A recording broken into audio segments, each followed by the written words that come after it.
All right, this is how you know the administration is in a panic. They are trying to be calm and presidential and rational and diplomatic, but it's not working when we read between the lines. Here's what happened. Pollsters went to Trump, advisors went to Trump over the last 24 to 48 hours, and they said, what is happening in Minnesota is blowing up. Your approval is taking a hit. Republicans are saying we need investigations. So Trump goes to Truth Social to try to clean up the optics. And he says, I had a very good call with Minnesota Governor Tim Walz. We're on the same wavelength. Everything's good. I'm going to read the post for you in a second. But the gist here is pretend everybody's in agreement, declare success, and move on. But does anything actually change? That's the question. Here is Donald Trump's post. Quote, Governor Tim Walz called me with the request to work together with respect to Minnesota. It was a very good call, and we actually seem to be on a similar wavelength.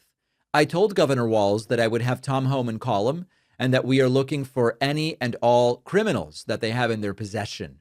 The governor very respectfully understood that, and I will be speaking to him in the near future. He was happy that Tom Homan was going to Minnesota, and so am I. We have had such tremendous success in Washington, D.C., Memphis, Tennessee, New Orleans, Louisiana, and virtually every other place that we have touched, and even in Minnesota. Crime is way down, but both Governor Walz and I want to make it better. President Donald J. Trump. But, here's an important but, nothing changes. Nothing changes at all.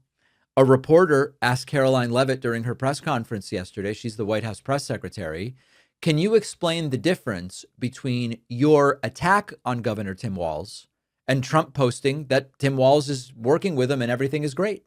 And what she does is she says, Tim Walz is the reason we are where we are today, blaming Tim Walz for everything that has happened in Minneapolis.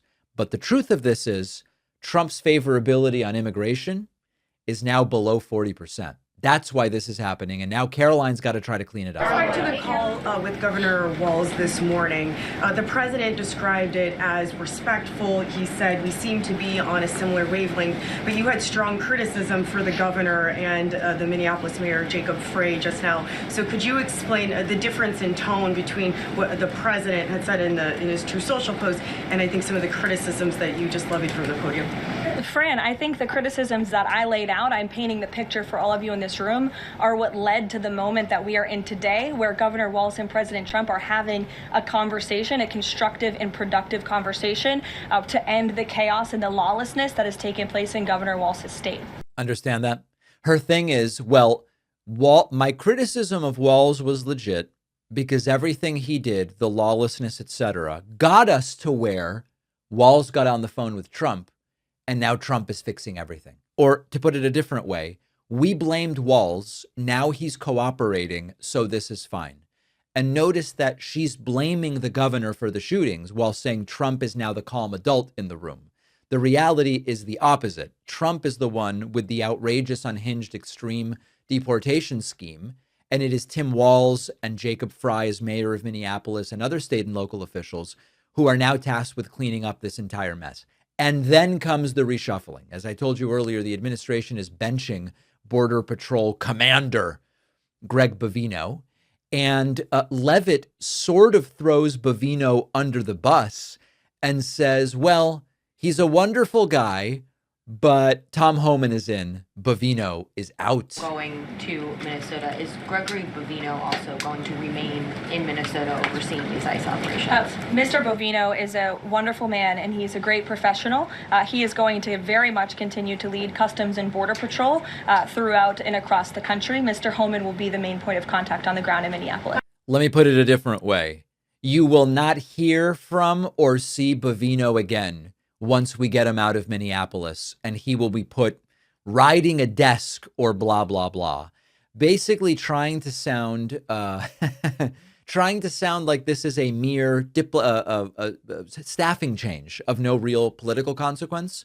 But of course, that is exactly what it is. Bovino has been an absolute fiasco. So listen, this is a real problem for the administration. This is quickly becoming an important scandal that is now, as we are just months from the midterm elections, potentially going to be part of Republicans losing the House of Representatives, and conservative media is starting to say this is a debacle. Even if they generally agree with the policy, they're saying the way it's being carried out is a problem. The polling is sliding. Republican lawmakers are saying this is going to screw us in November. And you've got tech leaders and business groups that are saying this is not good for our businesses. Whatever they believe personally and ethically and morally, they are acknowledging that this is bad for business as well. So this is not the story Trump wanted on immigration. He wanted strongman optics. He wanted to appear successful. Instead, he got protests, killings, lawsuits, and a complete and total public relations meltdown. And the Walz post shows the real Trump. There is no policy change.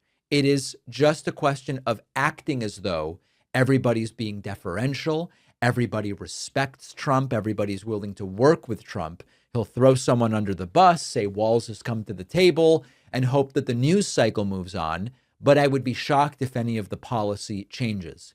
And now, even further, the daily, or not daily, what were supposed to be daily press briefings with Caroline Leavitt, they are occasional press briefings, are turning disastrous for her. And we should do a little bit of a deep dive there. If you care about accessing the full internet, like content not normally available where you live, private internet access is the best tool for it. Our sponsor, PIA, is the only VPN fully optimized for fast downloads and streaming, even in 4K. Choose from high-speed servers in all 50 US states and 91 countries, so you can access content that is blocked in your location, like on the web, on Netflix, Hulu, YouTube, or news sites around the world.